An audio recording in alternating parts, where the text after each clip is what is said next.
Bem-vindos, bem-vindas todas e todos para mais um programa Eu Vi o Mundo, um programa em que a gente conversa com expoentes do jornalismo, da cultura, dos esportes, da academia, sobre as suas visões de mundo. Eu sou Guilherme Casarões e junto com meu amigo e colega Davison Belém Lopes, a gente vai ter uma convidada especialíssima no dia de hoje. Davison. Pois é, Guilherme, ela é nascida em Santa Maria, no Rio Grande do Sul, fez uma trajetória primeiramente lá em Santa Maria, estudou, depois se formou, foi docente e inicialmente tinha uma vocação para o direito internacional, o que a fez estudar, por exemplo, direito comunitário, organismos regionais, mas depois o mundo foi se expandindo para ela. Sai de Santa Maria, vai para a França, estuda um tempo, volta e se radica em São Paulo a partir de um dado momento da sua trajetória. Do ponto de vista dos temas também de interesse de pesquisa, a nossa convidada passa a olhar para outras questões relevantes, por exemplo, o temário dos direitos humanos. E em um dado momento, eu diria que esse é o momento crítico da trajetória que a gente está visitando aqui hoje, ela passa a olhar com muita atenção para as questões da saúde global, tornando-se, com o advento da pandemia de Covid-19, talvez a voz mais influente do momento nessas questões que congregam os olhares da política, do direito e da saúde pública. Vocês já sabem de quem eu estou falando. Deise Ventura, muito obrigado por aceitar o nosso convite. Eu que agradeço, Davidson e Guilherme. É uma enorme alegria para mim estar com vocês, duas referências enormes para mim. Muito obrigada, estou muito empolgada com essa oportunidade de conversar com vocês. Deise, eu vou começar por uma pergunta que eu tenho feito aos nossos convidados, e isso me intriga um pouco. Assim. Você vem de Santa Maria, eu conheço a tua cidade natal. Não foi a cidade mais cosmopolita que eu vi na vida, já vi algumas mais cosmopolitas, mas você ganha o mundo, né? Você roda, você se torna em um dado momento catedrática em Sorbonne, na França, você está hoje numa cidade muito agitada, São Paulo. Como é que foi esse processo de descobrir que o mundo ia além de Santa Maria? Davidson, querido, eu tive um privilégio que foi o de ingressar na Universidade Federal de Santa Maria exatamente no momento do final da ditadura militar e da elaboração da Constituição de 1988. Nesse período, havia, então, um clima de verdadeira euforia em relação à retomada da democracia. E a Santa Maria é uma cidade bem atípica no interior da maior parte do território brasileiro, eu acho, mas especificamente do Rio Grande do Sul, porque ter uma universidade federal que foi, juntamente com o Juiz de Fora, foram as primeiras universidades federais no interior do Brasil, que se radicaram no interior do Brasil, ela contrasta, então, algumas características que são típicas da província com essas pessoas que vieram de fora e que vêm de fora o tempo todo no ritmo de uma universidade, que é uma universidade que tem mais de 40 cursos de graduação, que tem dezenas de cursos de pós-graduação. Então, existe esse contraste ali. Uma cidade que tem uma vida cultural muito interessante. E quando eu entrei na faculdade com 16 anos, e eu mergulhei nisso que a universidade tinha a oferecer, e nessa época, para a juventude, era muito, né? Porque a gente tinha um movimento estudantil vigoroso, de onde saíram diversas lideranças políticas de plano nacional hoje. Nós tínhamos, então, eu acabei sendo presidente, a primeira mulher presidente do centro acadêmico do curso de Direito, depois fui presidente do Diretório Central de Estudantes, fui visitar a Assembleia Nacional Constituinte na qualidade de presidente do DCE e vi aquelas pessoas ali elaborando a Constituição, me envolvi muito nisso. Então, de fato, a partir do momento em que eu entrei para a universidade, eu não estava olhando para Santa Maria, mas eu estava olhando certamente com uma visão, um ângulo de alguém lá do interior do Rio Grande do Sul, mas estava olhando mesmo para o processo que estava acontecendo no Brasil. O mundo veio um pouquinho adiante, porque em 91 o Brasil passou a fazer parte do Mercado Comum do Sul, do Mercosul, E ainda quando eu era aluna, já se formavam os primeiros grupos de estudos sobre a integração regional. Santa Maria fica a 2 horas de carro do Uruguai. Então, havia uma enorme expectativa no Rio Grande do Sul pelo que seria esse processo de integração regional. Ninguém sabia muito bem, porque vocês lembram, o Collor e o Menem deram um canetaço lá, né? Mas tudo parecia muito interessante para nós no Rio Grande do Sul. Depois, quando eu ingressei como professora na universidade, era uma prioridade da nossa universidade a inserção regional. Então, se criou o mestrado em integração latino-americana e a gente procurou se inserir em tudo isso. Num dos eventos que a gente organizou para tratar de Mercosul, eu conheci professores da Universidade de Paris I. E aí começamos a conversar e surgiu minha candidatura a fazer o doutorado lá. Como eu fui fazer o doutorado, eu comecei a fazer também o DEA, que hoje seria o equivalente ao Master. Bom, aí foi uma expansão, inclusive cerebral, porque uma necessidade de assimilar uma quantidade enorme de informações, porque eu fui para uma escola jurídica bem tradicional, que é o Panthéon-Sorbonne. E é impressionante como, estando na França, eu tive muito mais informação sobre o Sul global do que eu tinha quando eu estava no Brasil, né? E eu fui, literalmente, eu fui de Santa Maria para Paris, né? Então, eu comecei a ter notícias da Ásia, da África, uma visão mesmo muito mais ampla do que a gente tinha no Brasil na época. Mudou muito, né? Mudou positivamente em muitos aspectos. A gente tem hoje, até talvez a gente tenha um problema oposto, uma enorme quantidade de fontes de informação. Mas nessa época, quando eu precisava de um acórdão do STF, eu tinha que escrever para a biblioteca do STF, que a gente recebia um acórdão pelo correio. Quer dizer, é um outro... A informação para a minha geração é uma outra coisa, né?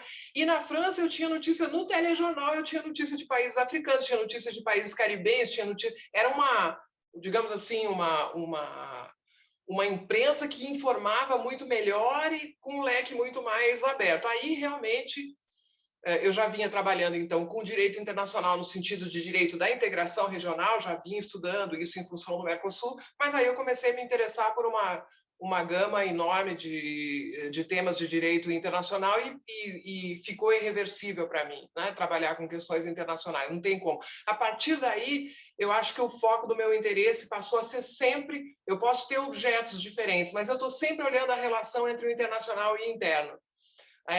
Esse é o fio condutor, eu diria, do meu trabalho. Eu estou sempre pensando como determinadas ideias e pulsões regulatórias vêm do exterior e como elas também saem de determinados estados e de experiências paradigmáticas e vão para outros lugares. No fundo, é isso que eu faço há 30 anos.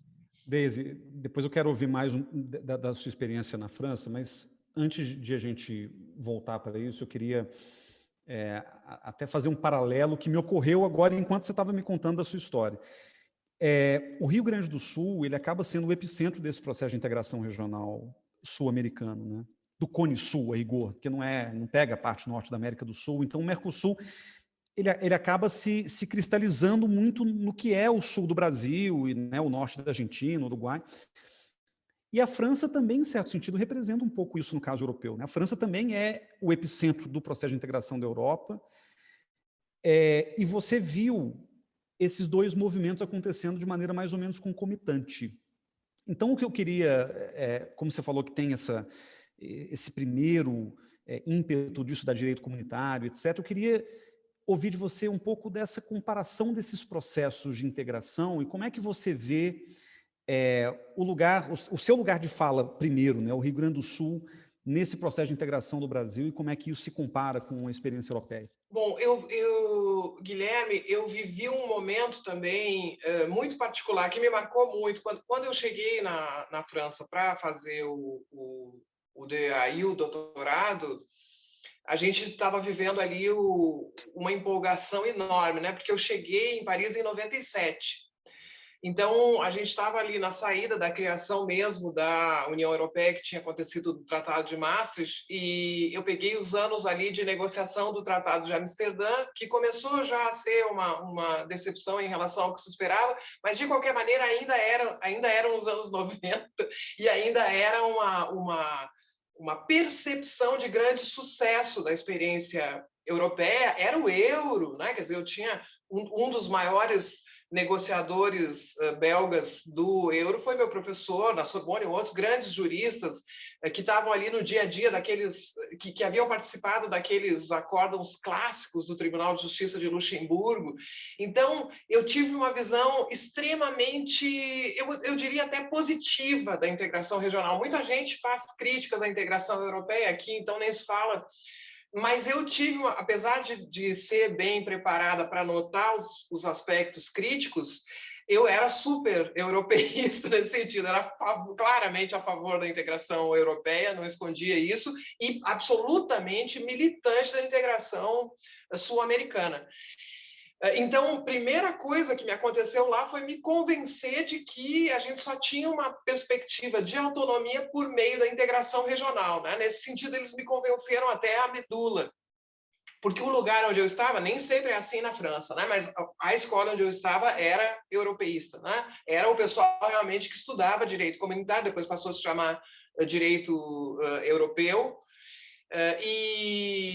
e, de fato, o eixo franco-alemão é o motor, historicamente, da integração regional, né? Então, foi esse mergulho numa história que eu não conhecia. E eu te digo mais, naquela época, sequer uma parte dos europeus conhecia essa história e os detalhes. Eu me lembro, a gente teve... Eu não sabia, quando eu fiz essa escolha, o quanto o curso que eu escolhi era um curso técnico. Eu estudei direito aduaneiro, estudei contencioso europeu, né? Se eu soubesse, até nem tinha feito isso. Eu preferiria mais a reflexão teórica, etc. Mas eu entrei nisso e fui naquele esquema bem escolar, prova oral toda semana, aluninha mesmo ali, fazendo tudo que tinha que fazer e não me arrependi, mas saí muito europeísta.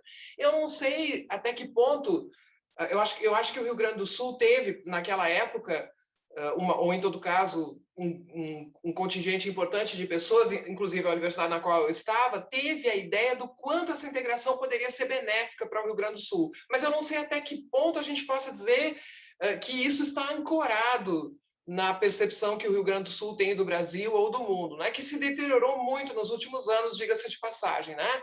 Eu tive realmente uma sorte extraordinária, porque eu tive professores, uma parte deles, do que a gente chama de escola crítica do direito. Luiz Alberto Vará, que é uma grande figura da escola crítica do direito, foi professor em Santa Maria quando fugiu da Argentina, da ditadura militar, passou por Santa Maria, depois se radicou em Santa Catarina, mas trabalhou ali, deixou seguidores. Quando eu cheguei, ele já havia ido embora, mas ele deixou discípulos que foram professores extraordinários, que hoje estão em diferentes universidades, mas eu tive a oportunidade, assim, já no primeiro ano de faculdade, de trabalhar com teoria crítica do direito, o que não era automático em nenhum lugar do Brasil em 1984, 1985, mas também professores mais, digamos assim, de escolas mais tradicionais de pensamento, professores positivistas com essa visão do positivismo como projeto nacional, tá? Então, eu acho que eu tive uma sorte, mesmo no embate que eu vivi ali, de posições diferentes sobre o direito, eu tive muita sorte. Eram posições mesmo aquelas com as quais eu não concordava, que eram bastante qualificadas. Aí, depois disso, houve um empobrecimento terrível das faculdades de direito, que se tornaram, em grande parte, cursos preparatórios para concursos ou para cursinhos, etc. Mas na minha formação a gente realmente discutia, né? A gente discutia e depois, quando chegou na época da pós-graduação, que eu comecei a trabalhar com essas questões europeias e tal, eu acho que eu tive a oportunidade de conviver com pessoas que tinham essa visão da integração quase como um destino para nós, né? Hoje eu não consigo ver realmente um protagonismo do Rio Grande do Sul nessa matéria, mas na época eu tive foi mais um dos privilégios que eu tive, de conviver com pessoas que tinham essa consciência e que sabiam que nós éramos mais próximos na nossa cultura, na nossa visão de mundo de Buenos Aires, de Montevidéu, do que de São Paulo, por exemplo. E isso é algo que eu sinto de uma forma decisiva na minha vida, né? Eu sou uma pessoa sul-americana, latino-americana. Aqui em São Paulo é difícil encontrar pessoas que têm essa consciência desse pertencimento. Então, a literatura que eu consumo, o cinema que eu assisto, a música que eu escuto, o meu amor pelo folclore e tudo isso vem dessa visão pampiana, digamos assim, mas eu não acho que hoje, eu não saberia te dizer hoje, embora eu esteja afastado dos estudos sobre integração regional, eu não diria mais que o Rio Grande do Sul é digamos assim, é algo que aponta no Brasil um caminho, alguma visão própria sobre integração regional. Naquela época eu tive a sorte de viver um momento em que sim, havia essa consciência claramente. Mas você segue convencido de que a integração ainda é o caminho inexorável das nossas sociedades, ou você já está mais cética com relação a isso também? Como, aliás, acho que todos nós acabamos ficando um pouco. Eu acho que a gente perdeu a oportunidade, né, Guilherme? Eu acho que a gente perdeu a oportunidade, porque quando houve aquele momento de confluência, de convergência política entre os países, principalmente do Cone Sul, da América do Sul, ali poderia ter sido feita muita coisa e não foi, né? Então, eu acho que a gente perdeu um pouco, acho que a gente perdeu o trem da história. Eu espero que um dia isso possa ser recuperado, mas hoje eu não consigo ver condições de fazer isso.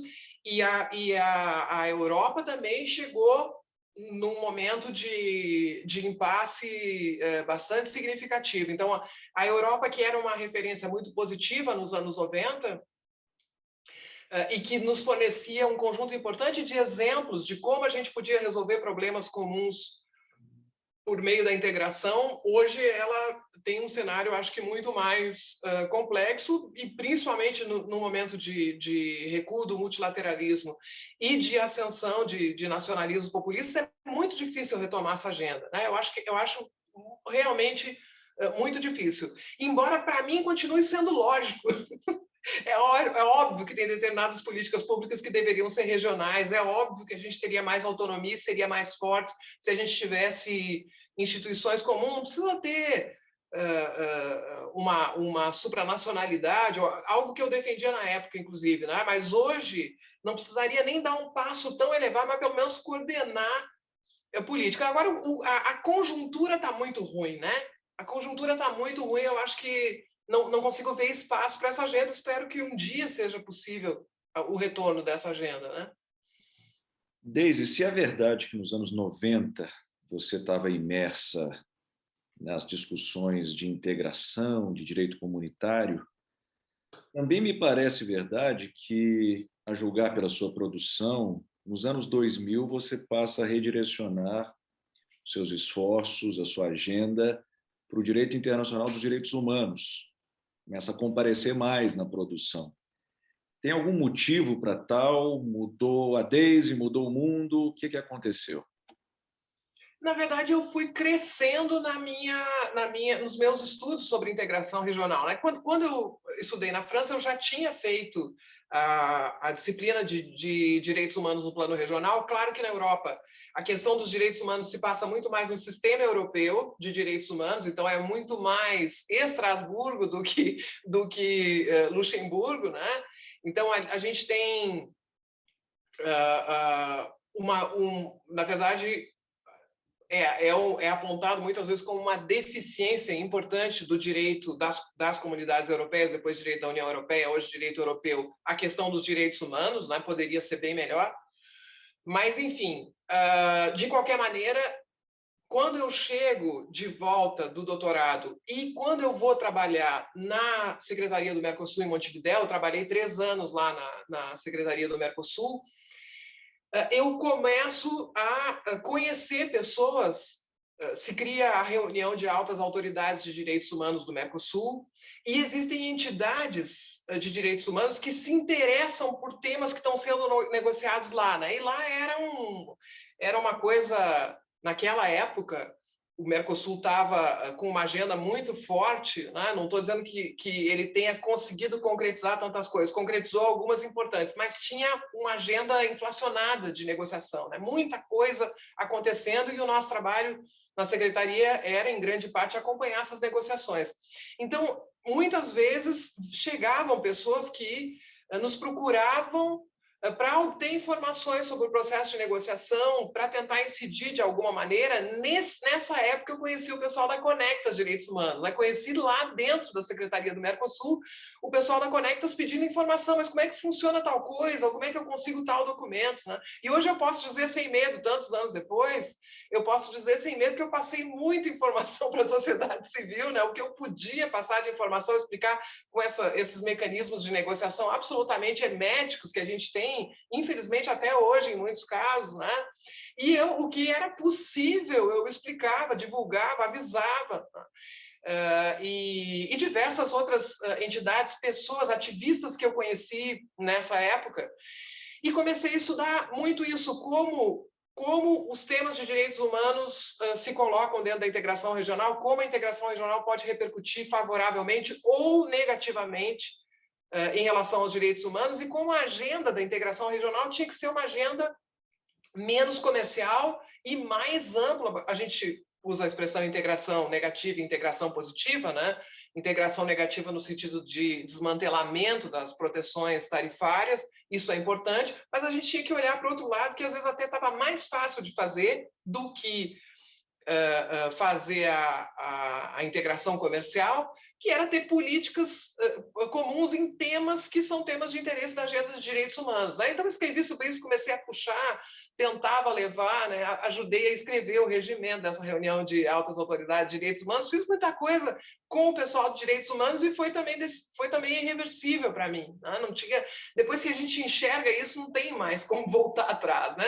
Nunca mais vou negociar uma norma sem pensar no que isso pode impactar negativamente ou positivamente para os direitos humanos. Né? Então, foi também a época em que eu comecei a ver o que era a dimensão da saúde nas negociações comerciais. Isso me marcou profundamente.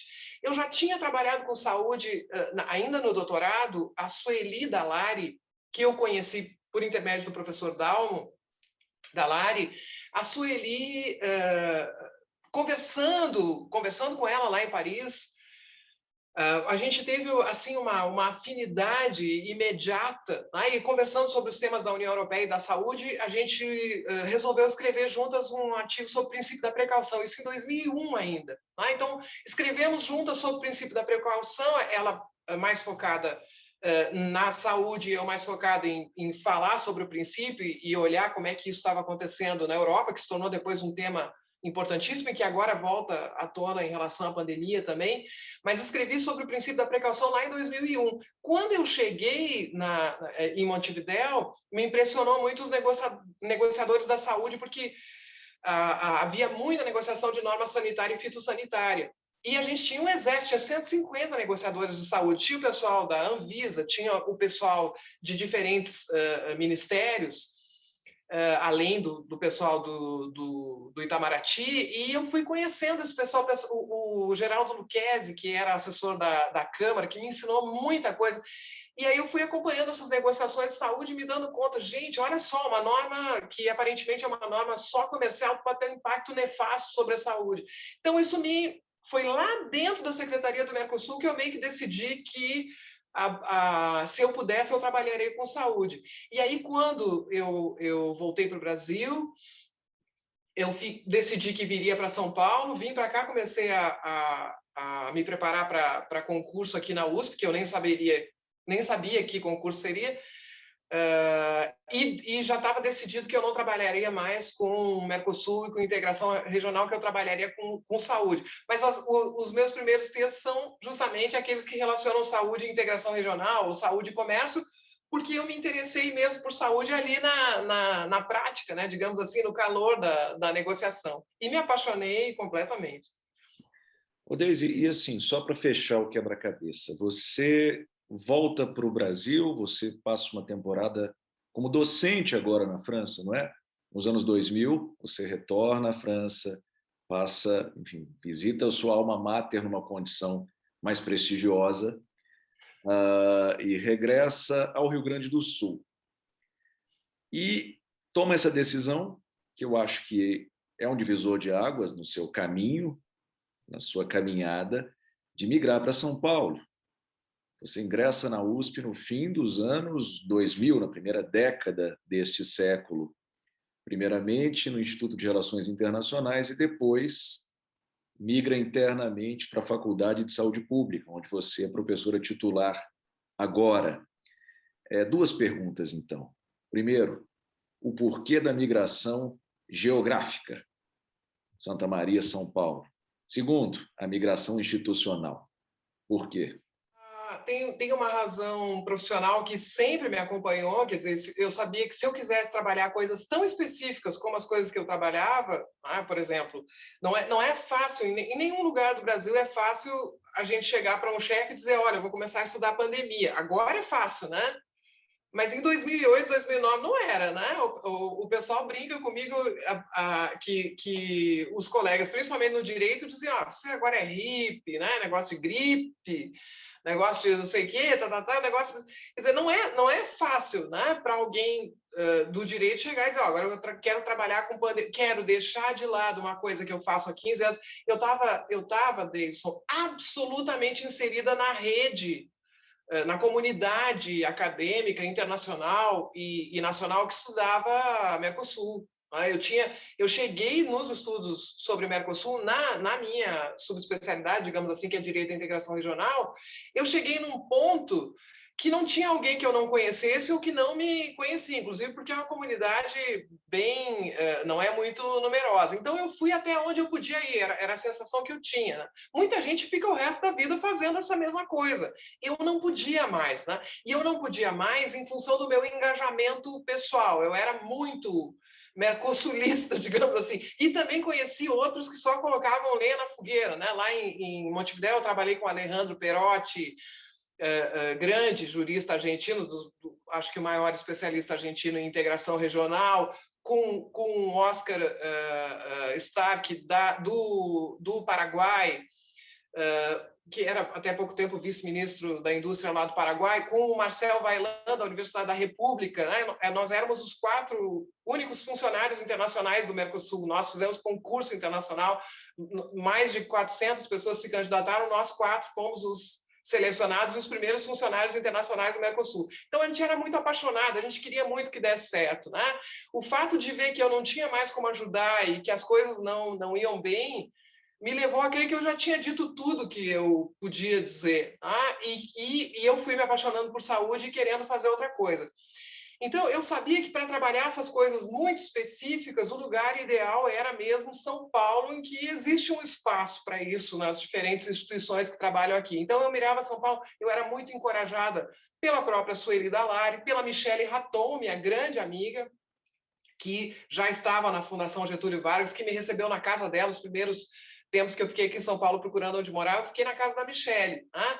Então, eu tinha amigos queridos aqui, a Raquel Balbinot, enfim, diversos amigos aqui que me diziam, tu tem que vir para cá, tem que vir para São Paulo. E eu também estava saindo de um divórcio muito complicado, mais de 10 anos de casamento, também não queria continuar no Rio Grande do Sul, então foram razões pessoais e razões profissionais. Mas quando eu voltei de Paris, justamente, eu fui cátedra Simão Bolívar do Instituto de Altos Estudos da América Latina em Paris, fui professora convidada de Sciences Po Paris também, e naquele período ali na França eu fiquei decidindo o que eu ia fazer da minha vida, né? Já tinha me separado, estava definindo o que eu ia fazer na minha vida, e esses amigos operando ali, né? Uns querendo que eu ficasse no Rio Grande do Sul, outros querendo que eu viesse para cá, e venceram os que queriam que eu viesse para cá. Quando eu vim para cá, eu vim com uma mão na frente e outra atrás, eu estava vinculada como pesquisadora ao Centro de Estudos de Direito Sanitário aqui da Faculdade de Saúde Pública, por convite da Sueli, mas eu não tinha nenhum trabalho aqui. Eu trabalhava na Unicinos,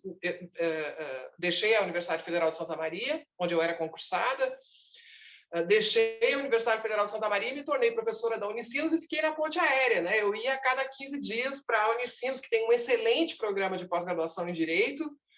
Eles me deixaram trabalhar com pandemia, Eu pagava um pedágio de dar ali outras disciplinas mais tradicionais, às vezes me deixaram trabalhar com pandemia, mas eu sempre avisei, olha, eu já estou morando em São Paulo e eu quero me radicar lá. Então a ideia foi essa, a ideia foi poder trabalhar com coisas que parecem estranhas para outras pessoas, né? E que agora a gente viu que, na verdade, eram evidentes, né? Não viu quem não quis que a pandemia era um tema importantíssimo para o direito internacional, para o direito nacional também, mas foi isso que aconteceu. Não era nenhum amor particular por São Paulo, né? Certamente um amor pela possibilidade de trabalhar com o que eu gosto e, claro, um grande afeto pelos amigos que viviam aqui.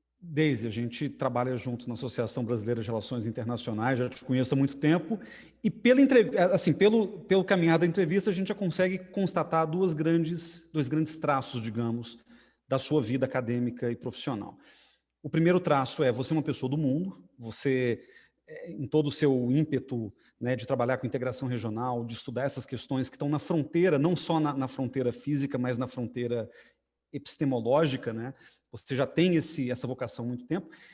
E, além disso, você é uma pessoa que desbrava temas novos, né? Além de trabalhar na fronteira, você desbrava temas novos. Mas tem uma terceira coisa, que essa, quem está nos assistindo talvez não saiba, e talvez não tenha sacado da entrevista, mas que eu sei e que você revelou um pouquinho nessa conversa, que é o seu desejo de trabalhar com a mão na massa. Você não é uma acadêmica tradicional, daquelas que fica nos bancos da academia, focada nas leituras, nas pesquisas, você sempre está falando para o mundo, falando para as pessoas. Então, existe aí uma ponte entre a atuação como pesquisador e a atuação como voz do debate público e como ativista, não no sentido ruim da palavra, pedestre, mas no sentido de alterar a realidade, né, pública, política, etc. Então, minha pergunta vai nesse caminho. Você foi para São Paulo, antes Ponte Aérea, depois você se radicou em São Paulo, e você teve muitas experiências na parte do ativismo mesmo, né? Você usou todo o seu conhecimento para trabalhar com política pública, você comentou da Conectas mais cedo, você trabalhou no Mercosul. Então, eu queria que você contasse um pouco para a gente a experiência de São Paulo sob essa ótica, a ótica da acadêmica, mas que também participa do debate e afeta esse debate positivamente. Para tu ter uma ideia, Guilherme, quando eu passei no concurso porque, na verdade, eu vim com a intenção de fazer concurso onde abrisse concurso, né? E abriu no Instituto de Relações Internacionais, eu fiz... eu não tinha sido nem nomeada ainda professora do IRI, e eu estava em cima de um caixote lá no pátio interno da Faculdade de Direito do Largo de São Francisco, organizando um evento pelo julgamento dos torturadores, né? Eu estou dizendo agora de uma forma bem popular, mas era um movimento pelo processamento e julgamento dos agentes públicos que cometeram crimes contra a humanidade durante a ditadura militar, vulgo julgamento dos torturadores, né? Eu estava lá com o pessoal do centro acadêmico, com diversas pessoas que historicamente faziam parte dessa luta, mas eu cheguei e estava um momento muito bom, estavam começando a ser abertos processos, o Paulo Abrão era o presidente da comissão de anistia, estava fazendo muita coisa, né? O Paulo Abrão me chamou, você não organiza o evento da USP? Eu disse, eu não fui nomeada ainda, mas não tem problema. Bom, eu conhecia gente, fui atrás e estava lá, pensando, será que vai ter algum problema com a minha nomeação? Acho que não, né? Mas estava lá, fiz o negócio e me joguei, a gente criou um grupo lá no IRI, mal entrei, a gente já criou um grupo sobre justiça de transição, e por causa disso, eu já tinha, quando eu estava fazendo o doutorado, eu já era absolutamente apaixonada pela Mireille Delmas-Marty, que é uma jurista que também não tem, só que ela...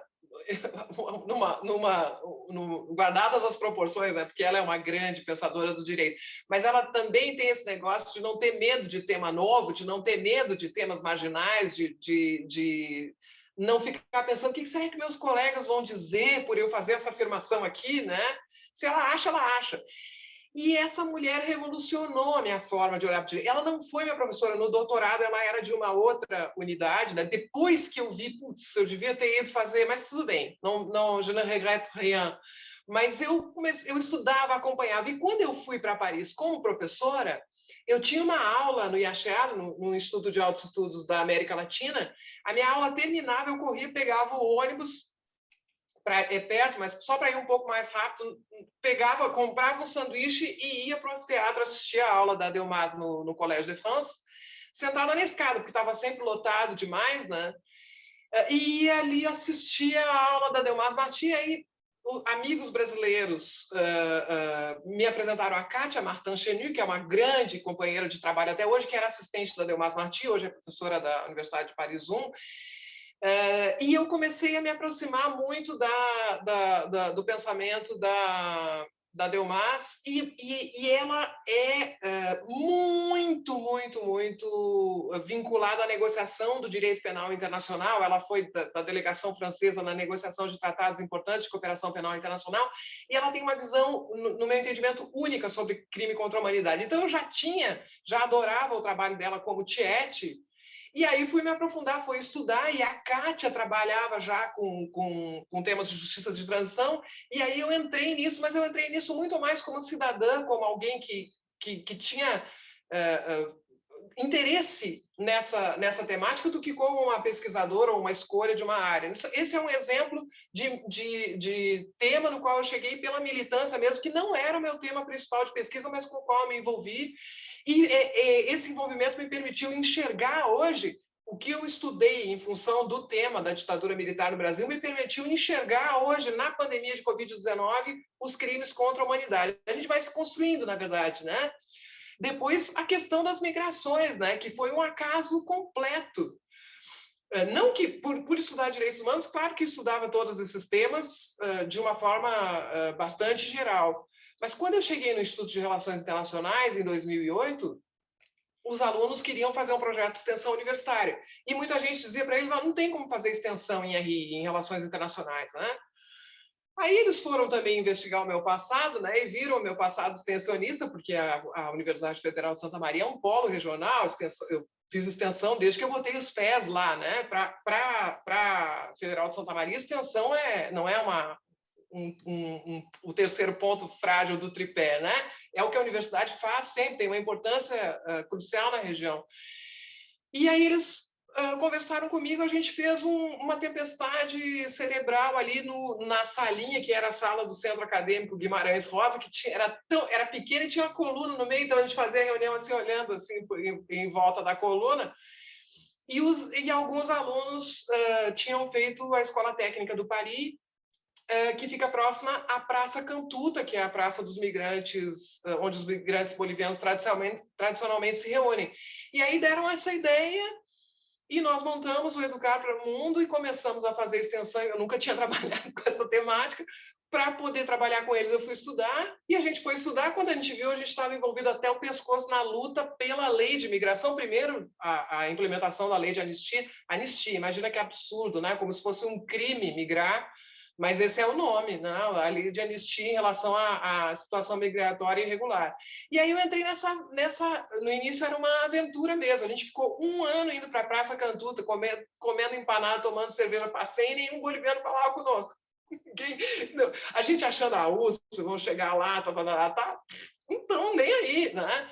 A gente ficou um ano conquistando, e hoje eu posso dizer que eu conheço, pelo menos de quem atuava naquela época, a gente conhece todo mundo. Nós formamos alunos que hoje estão na Organização Internacional das Migrações, que estão em todas as entidades importantes de defesa de direitos migrantes, que estão dentro do Estado brasileiro. É uma felicidade, uma alegria enorme para mim ter participado disso, né? E ainda oriento alguns projetos, só que agora migração e saúde, né? Eu vou tentando focar antes que o leque se abra de novo com necessidades que acontecem na vida. Então, tu tem razão, no sentido de que eu me movo muito em razão de coisas que exigem respostas.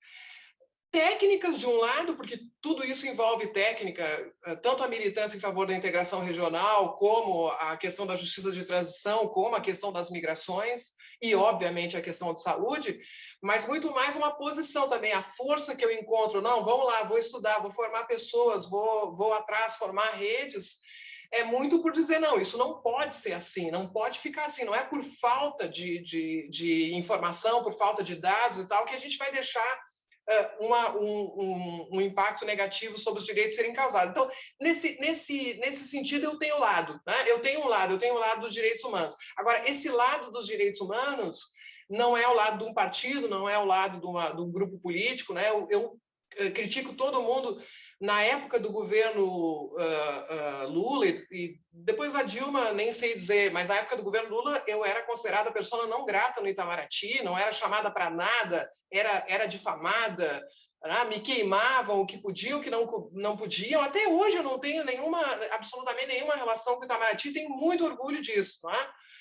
E quando eu conversei sobre esse assunto com o Feliciano Guimarães, há muitos anos atrás, o Feliciano me disse, tu tem que ler a tese do Davidson. A gente conversando sobre o Itamaraty e tudo, e eu li a tese do Davidson e nunca mais fui à mesa também, entendi o negócio, né? Entendi o meu problema com o Itamaraty. E aí eu conheci pessoalmente o Davidson depois, ele foi lá no IRI, fantástico e tal, mas é sempre assim que a coisa acontece, né? Eu tenho horror a hierarquias, a poder, a autoridade, a tudo isso. Então eu critico todo mundo e elogio todo mundo. Essa é o meu posicionamento. Mas do ponto de vista de valores, do ponto de vista de abordagem, não tem nenhuma dúvida que o meu lado é o lado dos direitos. E isso acabou, sem dúvida, influenciando a minha trajetória. Deise, você muito gentil e carinhosamente faz menção ao meu trabalho.